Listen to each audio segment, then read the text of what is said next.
Okay, so Judges chapter 14, 15, 16 is kind of our focus today. In fact, last week we talked about chapters 13 and 14, and we had a lot of discussion. I really enjoyed last Sunday. And then this Wednesday night, Wednesday night we didn't talk as much about our subject matter of Samson. It was kind of a review night. And we spent some time just talking about teaching and what to be covering next quarter. But we brought in some things pertinent to this lesson too. And so a lot of discussion in the last two classes. Today we're going to have to cover a little more ground because we want to finish through Samson, through chapter 16 today. Now, that'll have us on track on our schedule in doing that. And as we've talked about some, it's like in some ways, Samson's kind of a hard subject, a hard person to cover. And there's a lot of different aspects of the life of Samson. And we've touched on some of those already. As we kind of get into this study today, in the lesson today, let's just think back real quick on some things about this angel of the Lord appearing to Manoah's wife, and saying, you're going to conceive, you're going to have a child.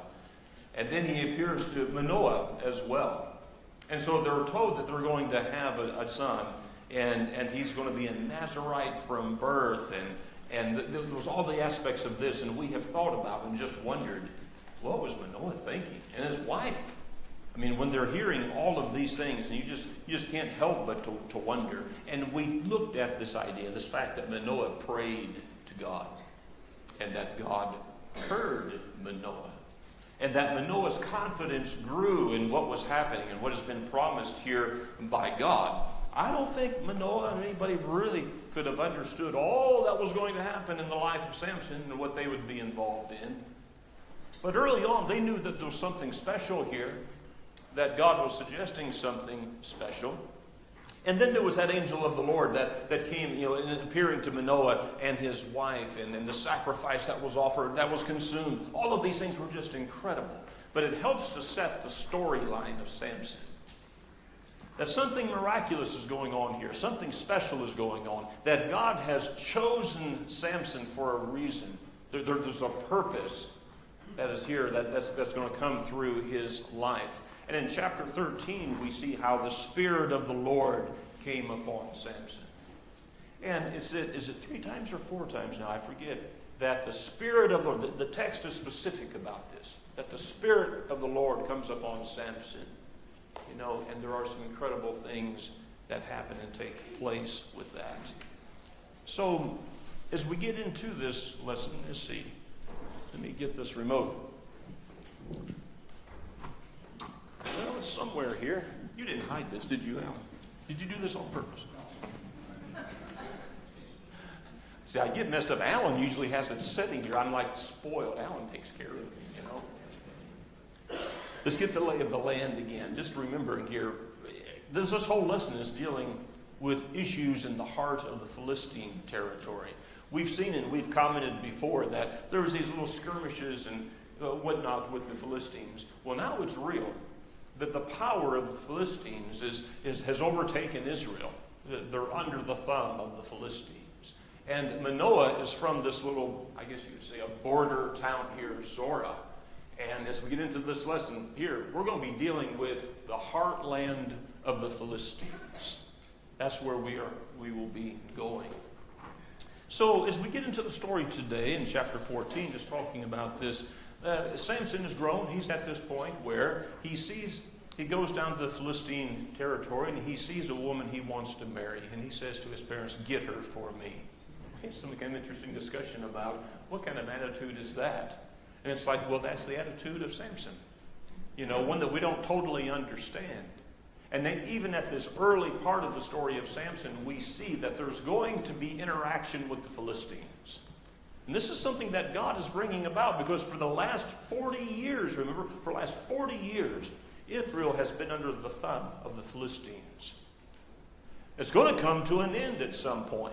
And Samson's going to have something to do with that. And remember that the relationship with the Philistines does not go away in the lifetime of Samson. But it's the beginning of a change that takes place, where God is using Samson in this way. And it's all part of his plan because chapter 14 and verse 4 says to us here, his parents did not know that this was from the Lord, who was seeking an occasion to confront the Philistines, for at that time they were ruling over Israel. The emphasis again, this is part of God's overall plan. This is part of what God is using Samson for. And so we have to see this bigger picture here. It's again there in chapter 14, beginning at verse 5, where, the Spirit of the Lord gives Samson power. Do we see that part again? Samson went down to Timnah together with his father and mother, verse 5. And as they approached the vineyards of Timnah, suddenly there was a young lion came roaring toward them. The Spirit of the Lord came upon him in power, so that he tore the lion apart with his bare hands, as he might have torn a young goat. But he told neither his father nor his mother what he had done. And from there he went down and talked with the woman, and he liked her. Kind of an odd episode to me. There was this lion attack, but his parents don't even know about it. And then he has the power to overcome and kill this lion like it was just a goat or something like that. Again, what we have to see and to understand is that this is the power of the Lord, and he's demonstrating this to Samson. And I would suppose in such a way that it's building the confidence of Samson to know that God is with him. So, as the chapter goes on, later he goes back to marry her. And there's this very odd circumstance that takes place. That as they travel along, this is verses 8 and following from there, a carcass of the lion was found with bees and honey. All right, tell me something about that. I mean, odd? I mean, how does this happen? And even for what purpose? And what's this supposed to prove? I have a question. Sorry. I set that up. Now you're going to take... I know. I don't know what to do with this. I said something to Stacy about it earlier this week. In verse 6, he tore this lion as one tears apart a young goat. I don't know how to tear apart a young goat. I could understand if it said as one tears a piece of paper, right? Like it was not a big deal. If I saw somebody tear apart a young goat, I'd be pretty impressed. I'm not sure what to do with that. I just wondered if you had any reading on that, or did you come across anything? My only thought with that is, as well as some other episodes here that I just can't quite pull together, like why? Well, in the big picture of why, which is I kind of think is how we have to view some of this, is that one thing God is demonstrating to Samson, and perhaps through him, that he is with him. Samson's power is not his own, because this is not normal power. This is superhuman ability. And I think that's my question, though, because the writer just says it, he ripped this lion apart as one would tear apart a goat. I know. Yeah. What? But you see, and what even puts us at that point is like, how would one even tear apart a goat? But see, I think that's the point. Yeah, right. But yeah, no, I think that's part of the point, that it's like, there's nothing normal about this. And twice now we've been told the Spirit of the Lord is with Samson. And I'm thinking in part, well, here we are all these years later, and we're reading this, and it's sort of connecting with us. God is with Samson. But don't you think, in part, that's what God's trying to tell Samson as well? Sure. All right, and last thing, Judges 3 and verse 10, the same expression, the Spirit of the Lord came upon Othniel.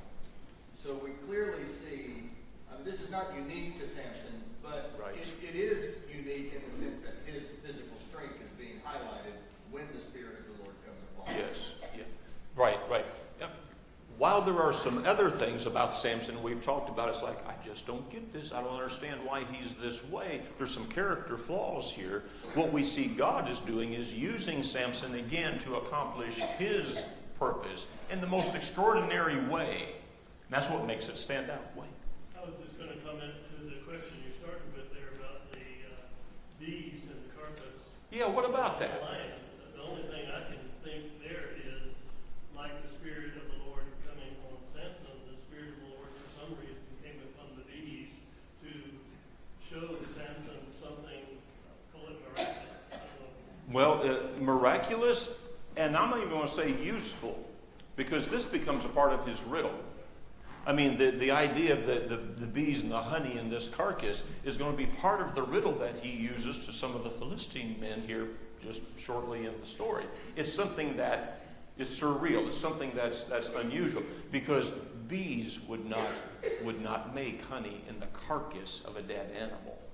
In a dead tree or in a hive, not in the carcass of a dead animal. And so, again, the miraculous aspect of that stands out. How much time difference is there between Samson and David? Because they're still fighting the Philistines, and David's young, like Solomon. I can't tell you in years in this, but David's coming up pretty soon in our story. We're not far away from David as far as the story goes. Timeline as far as years, I don't know. I can't pull that up. I don't know. But we're getting close to David. And yes, he is still going to be dealing with the Philistines. Yeah. Okay. Good thoughts. Big picture. I just want us to pull out this big picture here, that God is doing some things through Samson, because he wants to confront the Philistines. That's the big picture. And so here in chapter 14, when there's this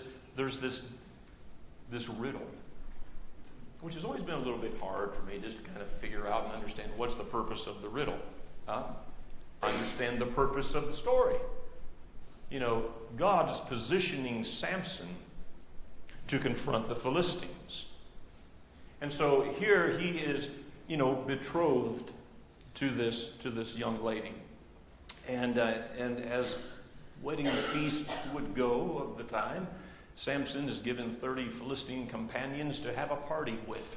This is a big feast, 7 days of feast or whatever, before the party. And so we get into the middle part here of chapter 14, and Samson says in verse 12, I will tell you a riddle.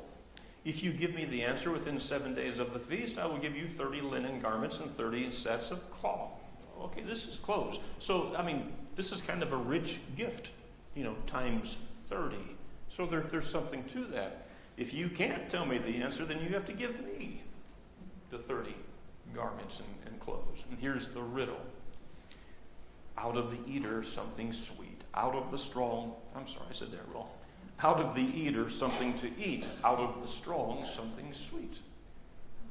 Well, if we don't know the rest of the story, we could never make the riddle. We wouldn't know what that is. And of course, that was the point. That's why he gave them a riddle that he knew. They can't get this. I'm going to win the contest. They're going to have to give me 30 garments. But it doesn't come out that way. Tell me about it. Why doesn't it come out the way Samson plans? Got fooled. How and how so? Tell me about it. Tell me what happens. Like Adam, he listened to a woman.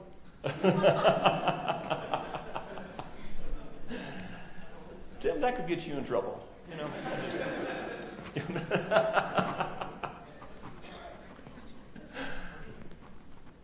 Yeah, we start to learn now something a little more about the character of Samson, because when his wife, his betrothed, comes to him day after day saying, tell me, and finally, she's saying, if you love me, you've made a fool of me because of these. What are you trying to do? And on the seventh day, he breaks down and he tells her the riddle, and she quickly goes and tells her friends. Yeah, she wasn't very committed to him, And so this sets up the next scene in the next episode. Samson said, they knew the riddle. What is sweeter than honey? What is stronger than a lion? And he says to them, if you had not plowed with my heifer, you would not have solved my riddle. Okay, kind of a funny response, but I get the point. You got this from my wife, and that's how you know. And the Spirit of the Lord came up on him. Again, what happens now? He's what? He killed some people to get the 30 garments. He killed some people to get the 30 garments. You know, he goes down to Ascalon and struck down 30 men, got their belongings, and he comes back and he pays what is due because of the riddle that was there. Samson's wife was later given to a friend because Samson left. He left without her. You know, and so he's going to come back looking, but that's a different story.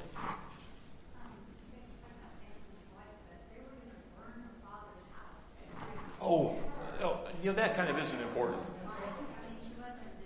That's an important part. I mean, what Samson's wife was told: if you don't get us the answer for this, we're going to burn you and your father in your house. Okay? Oh yeah. So that's a bit of an incentive, to do this. That's right, Ben. We talk about in verse 4 when Samson wants this Philistine woman, but his parents did not know that this was of the Lord. And I think sometimes we take that to say, look, God wanted this to happen, even though he had told the Israelites, don't marry Canaanite people. God wanted Samson to do this. God's orchestrating all of this. And there are things clearly in Samson's life that seem, clearly God is with Samson. You've been hitting that point hard.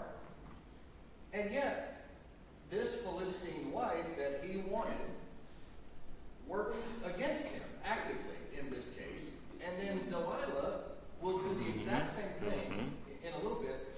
I just wonder if we ought to give some pause to our understanding of verse 4 that this was from the Lord, that he was seeking an opportunity against the Philistines. Maybe we need to kick some contrasting ideas around. I'd like to hear some explanation on that.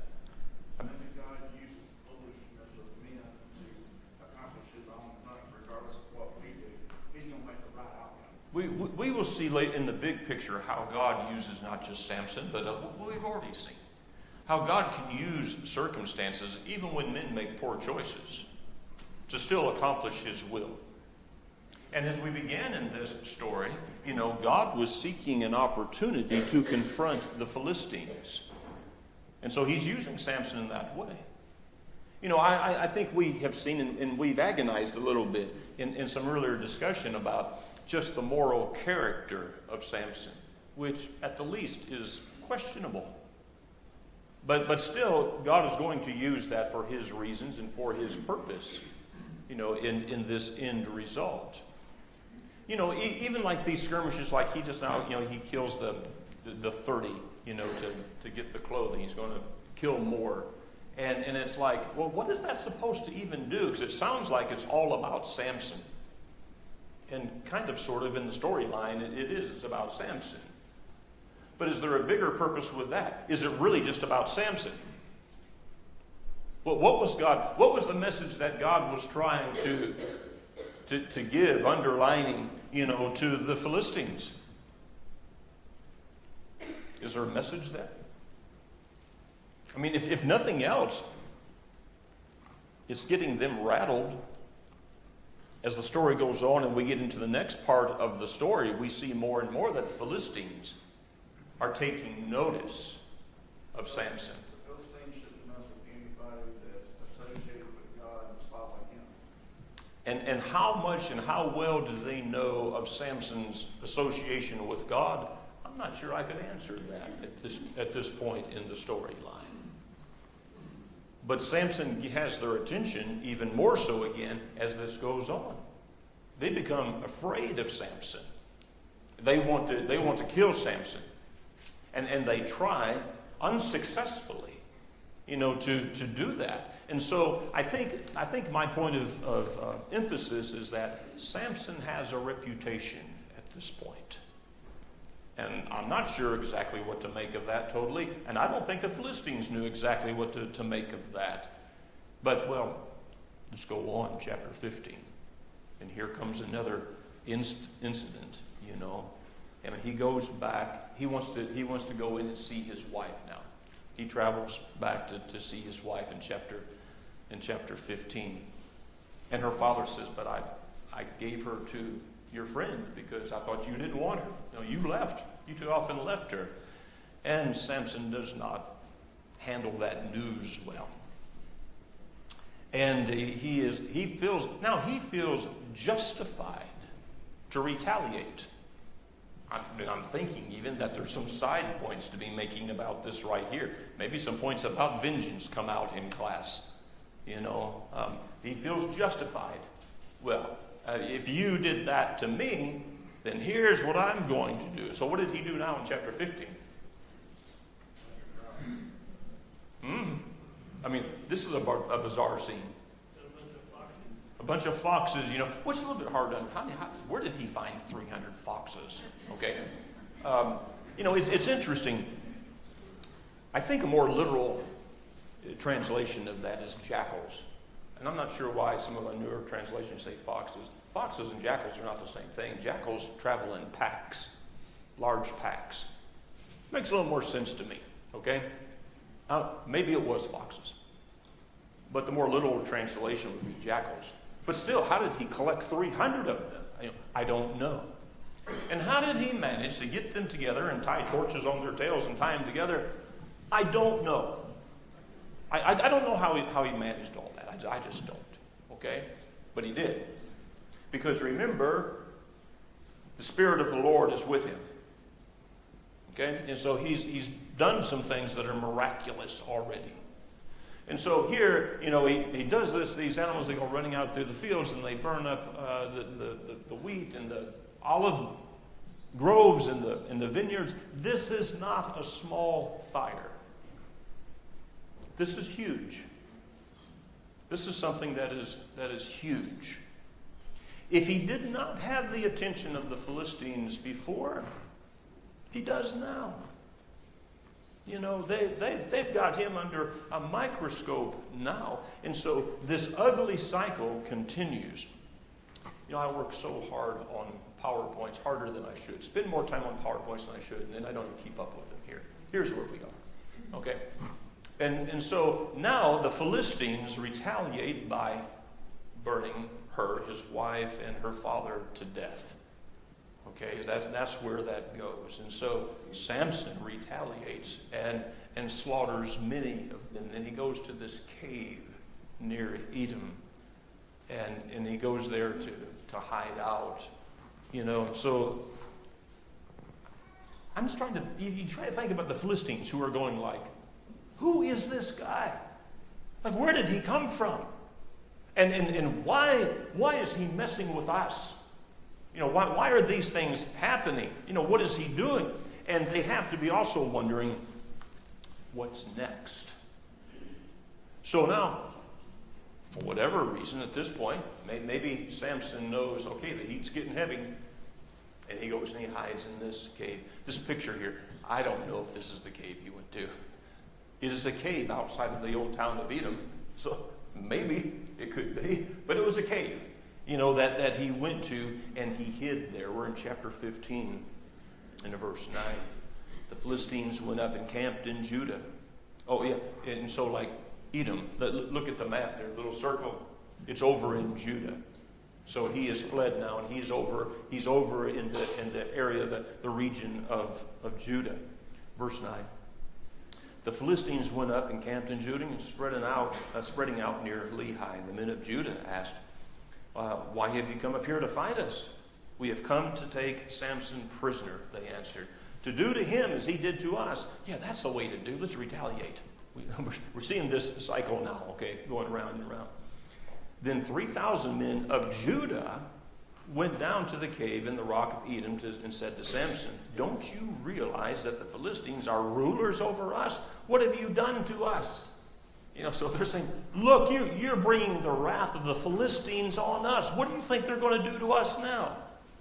Samson answered, I merely did to them what they did to me. Yeah, because that always works well. All right. And they said to him, we've come to tie you up and hand you over to the Philistines. And Samson said, swear to me that you won't kill me yourselves. They agreed. We will only tie you up and hand you over to them. We will not kill you. So they bound him with 2 new ropes and led him from the rock. And as he approached Lehi, the Philistines came toward him shouting, And the Spirit of the Lord came upon him in power. The ropes on his arms became like charred flax, and the bindings dropped from his hands. Finding a fresh jawbone of a donkey, he grabbed it and struck down 1,000 men. Can you imagine? Wow. The Spirit of the Lord came upon him. This is not the power of Samson. This is the power of God and what he is allowed to happen. And so, wow, I mean, just incredible. You know, after this, Samson is thirsty. He cries out to the Lord. I think this is rather interesting. And God provides water out of a rock for him. And side point, or maybe important point, he recognizes God. He knows and understands that what he has done has come through the power of God, through the Spirit of God. It's not his own. And he cries out to God, and God responds. That has to say something to us. Again, keeping in mind the overall purpose that was indicated back at the beginning of the story of Samson, is that God is using Samson to afflict the Philistines. God is beginning, the text says, more or less, his assault on the Philistines. And so that's where we are in this story. And so, if nothing else, here Samson is reminded of his dependence on God. He's reminded of his dependence on God. Wow. That's a complex story to me.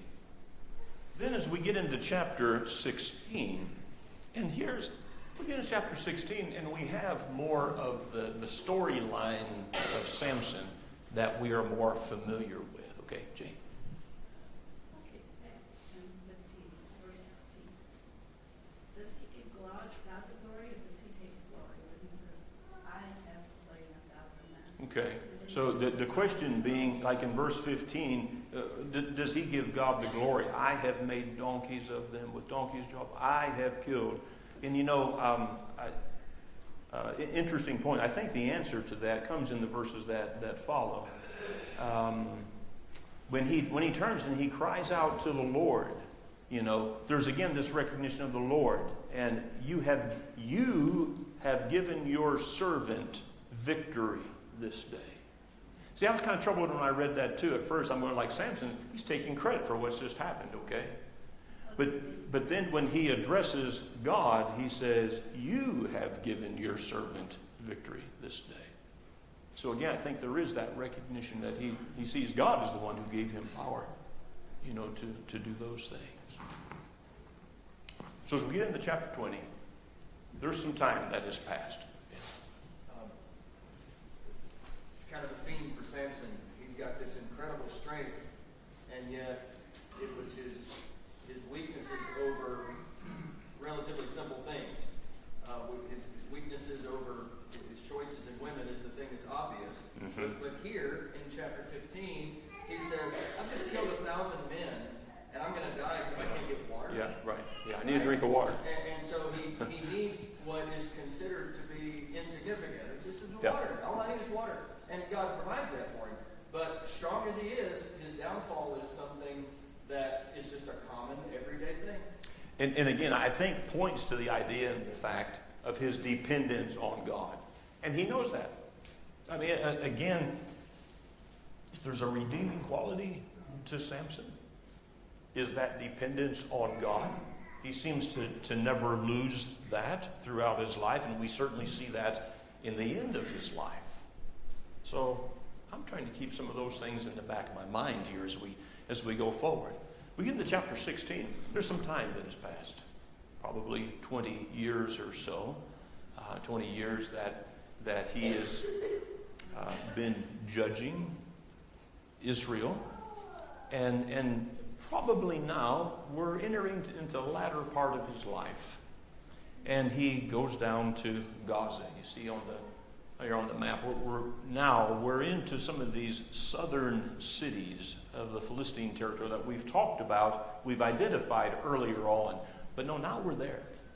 Now we are right in the middle of the Philistine territory. And he goes to Gaza, And he goes there to visit a prostitute. And so again, it's like, Samson's character. Well, I'm struggling to find some good character traits. Some things that he's doing. Now he goes there, word spread that Samson is here. And so the Philistines, it's like they know where he's at. And so they're going to make a plan. But Samson does not spend the night where they thought he was going to be. And in fact, during the night, if we can just imagine this, verse 3. But Samson lay there only until the middle of the night, and then he got up and he took hold of the doors of the city gate, together with the 2 posts, and he tore them loose, bar and all. And he lifted them to his shoulders and carried them to the top of the hill that faces Hebron. For real. It's like I can't even imagine how much that weighs. Hundreds and hundreds of pounds this would weigh. And so during the night, kind of ironic, I think, that which the city leaders and soldiers would think is what is giving them safety and security of the city gates, Samson gets up and pulls out and carries away. I think there's something symbolic to that that's rather powerful. The power of God is with Samson. It's a message to those in the city that maybe we're not as safe as we thought we were.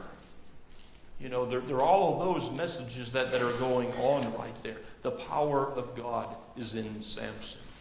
And then we get into the beginning of Samson's end. The story that we know. And the story that's most often told in our children's Bible classes, about the woman that the text says that he loves. Delilah, this beautiful woman. It appears, at least, that he must have had some genuine affection to him. He says that he loved her. It's not just that there was lust for her, perhaps that too, but that he loved her. There seems to be something of some substance there. And Delilah is offered money, to learn the reason of his strength.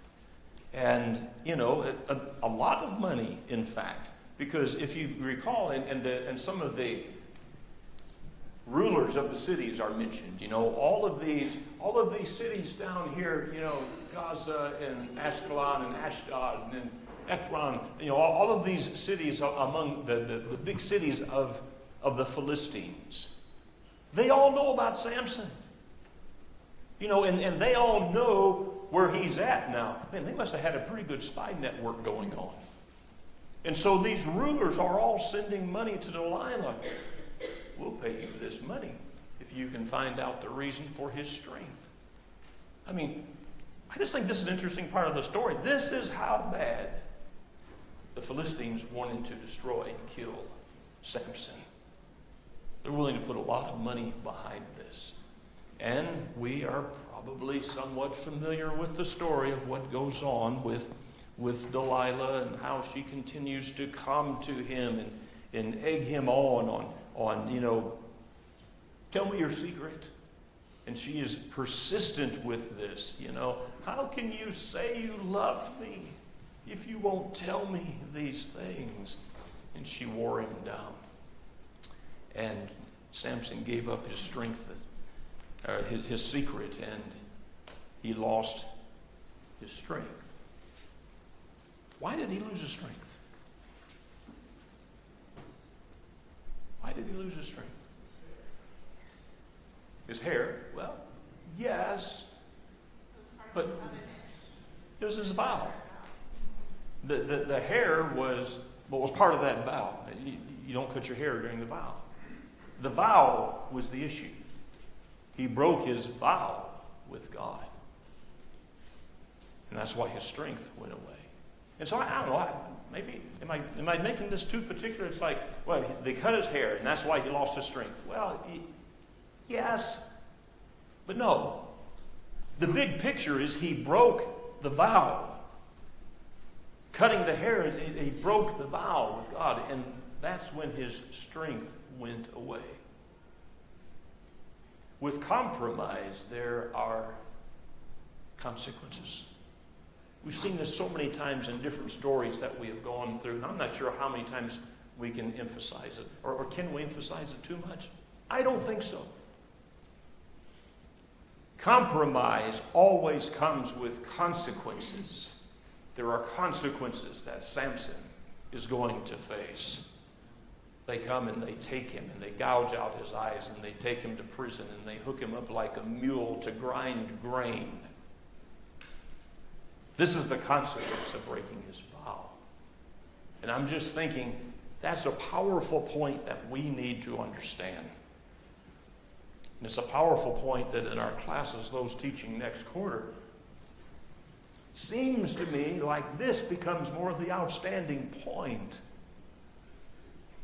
That we have to keep our relationship with God. And if we break the relationship with God, God recognizes that we broke that relationship, that we severed the ties. And there are consequences for that. And I think that's one of the overriding lessons that come from this. But then in the end, there's another powerful lesson. Samson does not forget Jehovah God.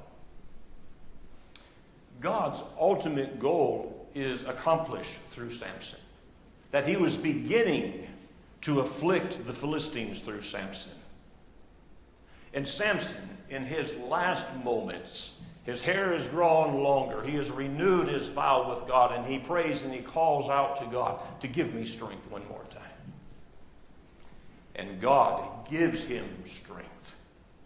And he pushes the pillars out on the building, and there are thousands of Philistines that fall and die right there. And so, while there are so many character traits of Samson that I don't get, I don't understand. From a moral standpoint, he doesn't have it. He's not there. But somehow he knows sometimes what he needs to do. He knows he needs this relationship with God. And there are times that he fails and he doesn't have the relationship with God he should have. But in the end, he still knows how to call on God. His faith still comes through in the end. And that's the upside to the story. Remember we said from the beginning, man, this is a story that just goes up and down, and sometimes I don't know what to do with all of it. But it's only in seeing and understanding the big picture that I think I can get a glimpse of God's overall plan. Maybe we'll touch on a couple of things Wednesday night as we get going again Wednesday night. Thank you for being here this morning, and thank you for your comments.